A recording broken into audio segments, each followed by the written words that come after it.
One of the most common questions I get asked on this channel is, where are you from? What's your accent? Or how come you can speak English so well? To be honest, I didn't really think I had any sort of accent before I started doing this channel. I sort of convinced myself that I had this neutral accent, and so it was news to me when loads of people in the comments were pointing it out. I figured since we'd passed so many subscriber milestones in such a short amount of time, I would tell you guys the story of how I learned English through World of Warcraft. Also, excuse my deep-fried voice.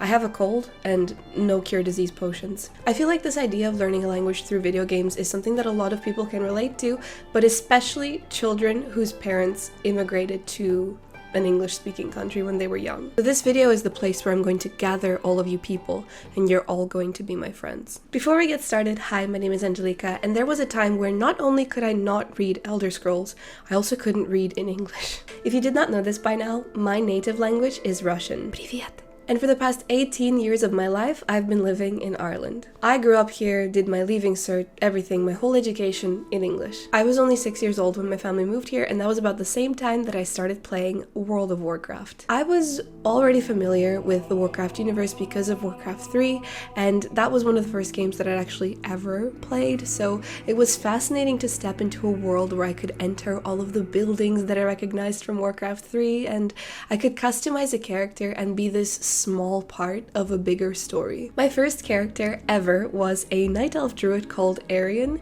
named by my dad, who could speak English. And looking back on it now, this is a little bit of a side note, but I never understood people that would say, girls don't play WoW, like there's no way that girls would play WoW. I'm sorry, but look at this world.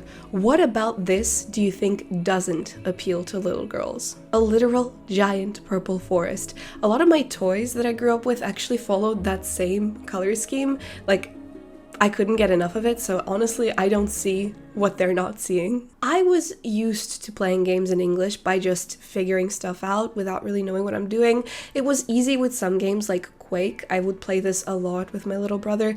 I don't think Quake is something where you really need to read a lot to understand what to do. It's pretty self-explanatory, and any games in that same sort of style where you can just kind of figure stuff out by running around and clicking and getting to places, that generally was what I would play. Then of course there were some games that we did have in Russian where there was a localized version or a pirate dubbed version. Another game that I can think of as an example is something like GTA San Andreas, where I couldn't do any of the missions because I didn't speak English, but there's enough in the game to keep you entertained without it getting boring, without you needing to know how to do the missions. You know, you can punch a guy, you can steal a taxi.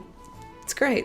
My childhood was really wholesome. World of Warcraft, however, was different. We are talking about an MMORPG where a lot of the progression depends on your collaboration and communication with other players. If you didn't know how to level, there really wasn't a whole lot you could do in the game back then. Like, you look at retail World of Warcraft and there are just so many things to it now, so many toys and little details that you could probably get away with not understanding what's going on and still be somewhat entertained. But that was not the case for World of Warcraft back then. People who have played Classic WoW know how long it took to level if you did everything, including quests and dungeons, but imagine not being able to read the quests and not knowing what a dungeon even is. What are you actually left with to level? Some basic things I figured out pretty quickly. My dad showed me how to use spells, and he explained that you have to buy new ones when you level. And that was about it, but it was a pretty good start. As for figuring out what spells did, it was just trial and error at that stage. And so I would just farm mobs. Literally like that one South Park episode. Sometimes if I would get lucky, the mobs that I was farming were part of a quest that I had. So to my surprise, upon returning back to town, I would have actually completed a quest. Sometimes I would accidentally figure out that I need to gather things for a quest. And so in that way, I would piece together what I actually had to do to get good quest experience out of it. I got into the habit of speaking with all NPCs just in case they had something for me, and if by chance I was able to complete it. That's also how I got myself into my first ever battleground. I did not know what was going on, but I accepted the Warsong Gulch when it came up. I remember getting into it and thinking, oh damn, I'm in prison now. What did I do? As you can tell, it was a really rough and slow experience. Soon after I started playing World of Warcraft, I started going to primary school and I entered my first year in education. So, an actual prison. I couldn't communicate with any of the other kids, except for this one kind of mean, Russian-speaking girl. I could talk to her, but that doesn't really help when it comes to learning English. I couldn't spell my own name. Nothing. My parents equipped me with some essential phrases like how to excuse myself and ask to go to the bathroom, how to ask for help, but that was about it. I remember liking maths most at the time because I'd already started learning things like basic addition at home, and so when it was just numbers, like, it was alright. You go into a sort of survival mode when you don't understand what's going on around you, and so because of that, I started picking little things up. I started by learning the alphabet, reading books that had huge letters and lots of pictures. I listened a lot and picked up things that seemed natural enough to understand, like greetings, basic spellings of short words. Some new things even started to make sense, even if I didn't know a word, but I knew the context. This was fantastic news for my World of Warcraft career, because now when I went home, I could start communicating with the other players. That's right. Primary school for me was just a stepping stone. World of Warcraft was the real education. I could say hello, I could ask for help. I started getting invited to groups for quests that I may or may not have had, but whatever, it was progress. I learned how to say follow me when I didn't have enough English to explain what kind of a quest I needed help with, and surprisingly, a lot of the time, it just worked. People would just come with me. The thing with online games is that you need to collaborate with other people, you want to understand them, and there's a reward if you put in the effort. And so World of Warcraft became my biggest incentive for learning English. The kind of things that I was learning at school were a lot more basic than the sort of language that was being used in World of Warcraft, so bit by bit I started learning and knowing words that were probably not part of the vocabulary of an average 7 to 8 or 9-year-old child. I very quickly learned what an inventory was, because my character vocally complained about it being full when I couldn't carry any more stuff. That's learning through repetition. Sometimes a quest required you to gather certain items, and I would learn what they are called because you can see the physical item on the ground before you pick it up. When it came to things like armor, I learned some interesting words like gauntlets, which is an armored glove, and I knew what it meant to slay something, and not in the TikTok way that the kids now know. There were all sorts of weird and unique words that you just never come across the regular reading that's part of early primary school education. Going home after school to play World of Warcraft was a lot like going to extra English lessons.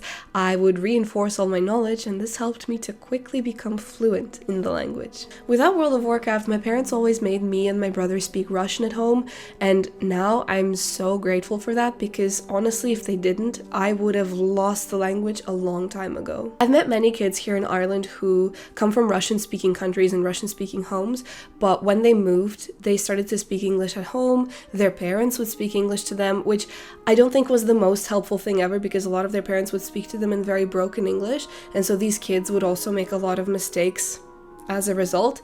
So in the end, what they had was English with a lot of mistakes, and they'd lost their native language also. And I'm sure Russian isn't the only language where this happened, it's just that Russian in particular is a very difficult language, but I know examples from the United States, for example, where a family from Mexico would immigrate when they had really young kids, and then the kids would just lose Spanish because they would all switch to English when they were at home. It's a real shame then, because those kids kind of lose touch with family that they have back at home in Mexico that might not speak English. It's very easy to lose your native language as an immigrant child. But back to World of Warcraft, because I had that, I would get equal amounts of English and Russian at home, and today I'm fluent in both. There were definitely hiccups and times when it was hard. In World of Warcraft, you don't know who you're playing with or what age the people that are communicating with you are.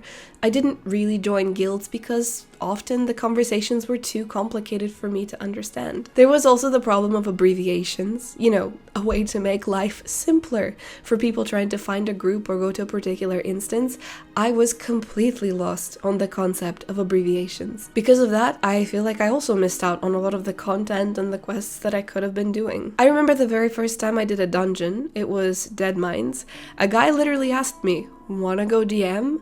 And I, of course, said yes, not having any idea what a DM was, but in the past I'd had good luck with saying yes to things because it usually meant I'd get to complete a quest or at least kill something with a group that would give me some sort of an experience. It was always adventures. Saying yes to things that I didn't understand in the game was how I got through a lot of the game and how I leveled up most of the time. My first Dead Mines was such an experience. I remember getting the loading screen for the dungeon for the first time and actually successfully making our way through the whole instance, which was pretty exciting. I was playing a druid, and so they asked me to heal.